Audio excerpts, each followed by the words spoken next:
So hello boys and girls, ఎలా ఉన్నారు? మన welcome back to the channel. So ఇదైతే మన Yamaha MT-15 version 2 2021 model 21,000 kilometre review. So ఈ 21,000 కిలోమీటర్స్లో నేను దీంతో ఏమేమి ఫేస్ చేసిన అనేది చూద్దాం.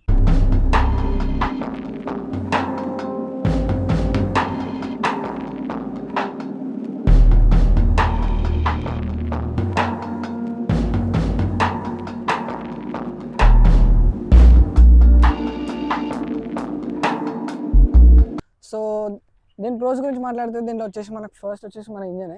ఏదైతే యామా ఇంజన్స్ అయితే చాలా రిఫైన్డ్ ఉంటాయి.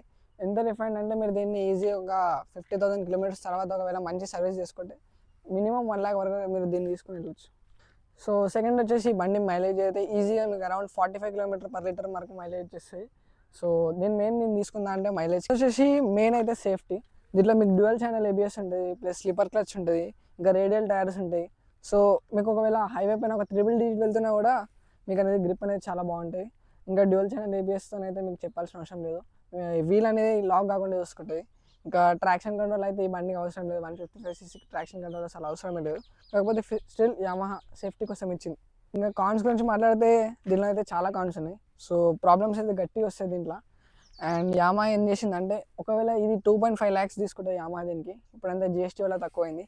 కాకపోతే 2.5 lakhs దీనికి పడతా అంటే కాదు. ఎందుకంటే దీన్ని మీరు పార్ట్స్ చూడొచ్చు, చాలా చీప్ ఉంటాయి మీకు పార్ట్స్. సర్వీస్ కూడా మీరు చాలా మంది చీప్ అనుకుంటారు, కానీ వెళ్ళే కొద్ది ఈ సర్వీస్ అనేది పెరుగుతూనే ఉంటుంది. దాని తర్వాత దీంట్లో మేజర్ సర్వీస్ కాస్ట్ ఎప్పుడు వస్తుంది అంటే దీని బ్రేక్ ప్యాడ్స్ మార్చినప్పుడు దీని ఖర్చు గట్టిగా ఉంటుంది. ఇంకా టైర్లు అయితే చెప్పాల్సిన అవసరం లేదు. టైర్స్ ఇంకా బ్రేక్ ప్యాడ్స్ దీని major service. So second major problem వచ్చేసి చైన్ అయితే మీరు ఎంత లూప్ చేసినా, మీరు ఎవ్రీ 500 kilometersకి ఎంత లూప్ చేసినా, ఎంత మెయింటెనెన్స్ చేసుకున్నా అది మళ్ళీ చైన్ సౌండ్ అయితే వస్తూనే ఉంటుంది. సో దానికి బెస్ట్ సొల్యూషన్ వచ్చేసి roll on the sprocket kit. ఇది ఒక్కటే దానికనే కాదు ఈ ప్రాబ్లం వచ్చేది, ఎవ్రీ యామహా MT-15కి ఇదే ప్రాబ్లం వస్తుంది. ప్రాబ్లం వచ్చేసరికి ఈ స్విచ్చెస్, దీన్ని ఏంటంటే మీకు ఇండికేటర్ స్విచ్ ఇంకా హార్న్ స్విచ్ అంతా మిస్ మ్యాచ్ అయి ఉంటుంది. సో కొత్త రైడర్స్ చాలా కన్ఫ్యూజ్ అవుతారు. అది ఇప్పుడు చేంజ్ చేసేసినారు యామహా, ఇప్పుడు దీన్ని చేంజ్ చేసేసింది కొత్త మోడల్స్లో. సో నెక్స్ట్ వచ్చేసి మీరు దీంట్లో ఎంత VVA ఉన్నా ఒక పాయింట్ ఆఫ్ టైం తర్వాత మీకు ఈ బండి స్లో అనిపిస్తుంది. ఎందుకంటే దీని ఇనిషియల్ పికప్ అనేది అంత మంచిగా లేదు as compare to Duke 160 or Duke 200. ఇంకా నేను ఈ బండి ఉన్నప్పుడు ఇంకా డ్యూక్ 160 రాలేదు, డ్యూక్ 200 ఉండే. సో ఈ బండి మీరు ఒకవేళ తీసుకోవాలంటే దీన్ని మెయిన్ చూసి ఒక మైలేజ్ ఒక జ్యూస్ తీసుకోవచ్చు, అలానే లుక్స్. సో నెక్స్ట్ వచ్చేసి మన పార్ట్స్ అయితే గట్టిగా ఎక్స్పెన్సివ్ ఉండే బండిలో. ఒక 155ccకి ఇంత ఎక్స్పెన్సివ్ పార్ట్స్ అంటే వర్త్ కాదు, ఎందుకంటే దీని సర్వీస్ కాస్ట్ కూడా గట్టిగా ఉంటుంది. ప్లస్ మెయిన్ వచ్చేసి మీకు పార్ట్స్ అనేవి కరెక్ట్ టైంకి దొరకవు, అస్సలకే దొరకవు. మీరైతే వెయిటింగ్ పీరియడ్ చాలా లాంగ్ వెయిటింగ్ పీరియడ్ వరకు మీరు వెయిట్ చేయాల్సి ఉంటుంది. అప్పుడే మళ్ళీ ఇంకా మన యామహా వాళ్ళు అయితే అసలు రెస్పాండ్ కూడా కాదు. సో నెక్స్ట్ మేజర్ కాన్ వచ్చేసి దీని సీట్. ఏదైతే చాలా హార్డ్ ఉంటుంది ఈ సీట్, అండ్ చాలా షార్ట్ కూడా ఉంటుంది. సో మీరు ఎవరైనా ఎక్కించుకొని వెళ్ళాలంటే ఇవన్నీ సెట్ కావు. సో ఆయన ఈ బండ్ల మీద ఎవరిని ఎక్కించుకోవద్దు మ్యాక్సిమం. అండ్ ఈ బండ్లు అయితే ఒక్కరిని పోవడానికి డిజైన్ చేసి ఉంటాయి, కాబట్టి ఒక్కరు కూడా కంఫర్టబుల్గా పోలేరు ఈ బండి పైన అయితే, అంత హార్డ్ ఉండేది దీని సీట్. సో మ్యాక్సిమం అయితే మీరు చేంజ్ చేయడానికి ట్రై చేయండి సీట్ అయితే, ఎందుకంటే ఇంత హార్డ్ సీట్ పైన మీరు ఫోకస్ సరిగా చేయలేరు. అండ్ నేను అబ్జర్వ్ చేసిన దాన్ని బట్టి దీంట్లో 6th gearలో అయితే అసలు పికప్ ఉండదు. 5th gear వరకు మీకు చాలా బాగా ఉండదు పికప్, కానీ 6th gear రాగానే పికప్ అయితే డ్రాప్ అయిపోతుంది. సో అదొక ఇష్యూ ఉంది దీంట్లో. సో దీంట్లో ఏమైనా ప్రోస్ ఇంకా లేవా అంటే ఇంకా చాలా ప్రోస్ ఉన్నాయి దీంట్లో. సో మెయిన్ వచ్చేసి వెయిట్ ఎంత ఫ్లికబుల్ ఉంటుంది అంటే ట్రాఫిక్లో మీరు ఈజీగా, ఒకవేళ మీరు ట్రాఫిక్ రైడింగ్ బాగా చేస్తే ఈ బండి అయితే చాలా మీకు మంచిగా అనిపిస్తాయి. ఈ బండి నడుపుతున్నప్పుడు ఒక రాకెట్ నడిపినట్టు ఉంటుంది, చిన్న ఒక పాకెట్ రాకెట్ నడిపినట్టు ఉంటుంది. ఎందుకంటే చాలా కాంపాక్ట్ ఉంటుంది, లైట్ వెయిట్ ఉంటుంది, ఈజీగా ఫ్లిక్ చేయొచ్చు. ఇంకా VVA యాక్టివేట్ అయిన తర్వాత అయితే it's fucking rocket. So next వచ్చేసి మన బ్రేక్స్. ఇందులోనైతే డ్యూయల్ ఛానల్ ABS ఉంది, అండ్ బ్రేక్స్ కూడా బైబెర్మో బ్రేక్ క్యాలిపర్స్ ఉన్నాయి.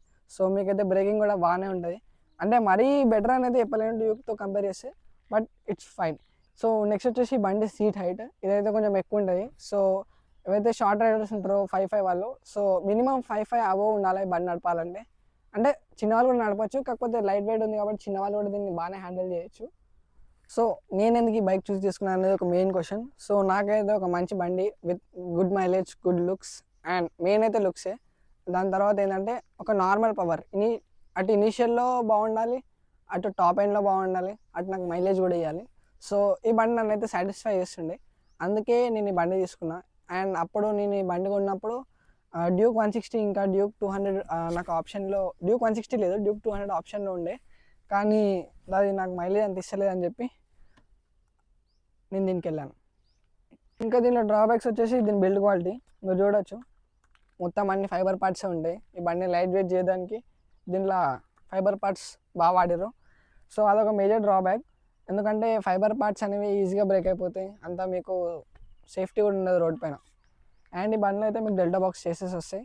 సో ఇది నా 21,000 కిలోమీటర్ రివ్యూ వీడియో. సో మీకు ఇంకేమన్నా ఈ బండిలో ప్రాబ్లమ్స్ అనిపిస్తే కింద కామెంట్స్లో రాయండి. అండ్ అఫెండ్ అయ్యే వాళ్ళు అఫెండ్ కాండి. దాని తర్వాత ఇంకా ఇది కాకుంటే మీకు నా వీడియో కనుక నచ్చినట్టయితే లైక్, షేర్, సబ్స్క్రైబ్ చేయండి. ఈ వీడియోలో ఏంటి, ఇప్పటివరకు నాకు కలిసాం నెక్స్ట్ వీడియోలో. అప్పటి వరకు డూ హార్డ్ వర్క్. బాయ్.